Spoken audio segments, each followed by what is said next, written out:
Madam President, this evening, Ukrainian Ambassador Oksana Markarova will be the honored guest of President Biden at his State of the Union address.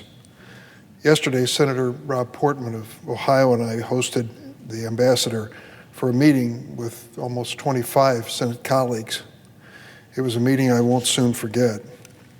Her country, Ukraine, is facing a barbaric, unprovoked military assault from Russian dictator Vladimir Putin. The images and the stories are heartbreaking and infuriating. More than 600,000 Ukrainians are fleeing to neighboring countries. Brutal destruction, leaving people without homes or power during the winter. Russian shelling of residential neighborhoods. We're witnessing innocent lives callously taken and uprooted. This is a photo from yesterday's Washington Post. It shows a paramedic in Ukraine desperately trying to save this man's young daughter. She had been a victim of Vladimir Putin's shelling of her country of Ukraine. She did not survive. Why is Putin doing this? Because his own petty grievances and warped nostalgia for the dark days of the Soviet Union have taken control. In his twisted mind, an entire innocent nation of 44 million Ukrainians must be attacked and occupied at any cost.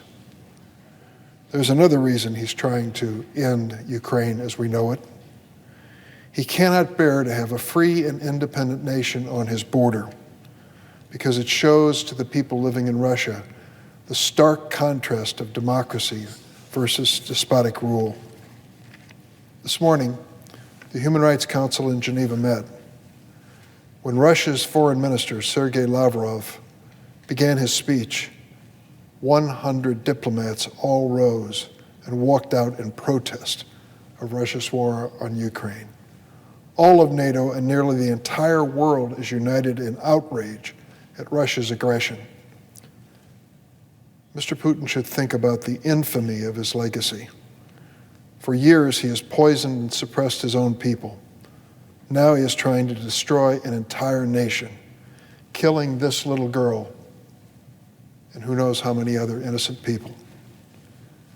Mr. Putin will not win this war, and every day, every hour that Russia continues its assault on Ukraine, he is harming his own people and ensuring that he leaves a legacy of shame. What is also remarkable about the meeting yesterday with Ambassador Markarova was the determination and courage she and her fellow Ukrainians are showing against Putin.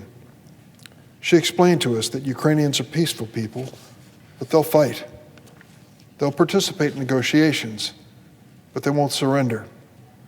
And they'll fight until the Russians leave. Quite simply, the Ukrainians might be outmatched by the Russian military, but they will not be defeated by it. Here's one of the many acts of courage and defiance in recent days. In Odessa's historic Brodsky Synagogue, performers sang a moving 19th century version of the ancient Jewish hymn, Adon Olam, and now a prayer for the end of the invasion. And the world is on Ukraine's side. Rallies of support in all corners of the globe. Japan, Sweden, Finland, Chicago, even in cities across Russia. Countries like ours are providing urgently needed weapons to help Ukraine defend itself against Russian aggression.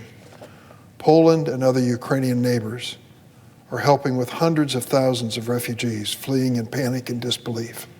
Think of it. While we have political factions in the United States who are determined not to let any refugees into our country, Poland and other countries, Moldova, Romania, for example, are opening their doors and accepting the Ukrainian refugees to give them some safety and security. We must continue and increase all of the help that we can send, military and humanitarian. Let us be crystal clear. Putin will not win this. In the end, the Ukrainian people will prevail.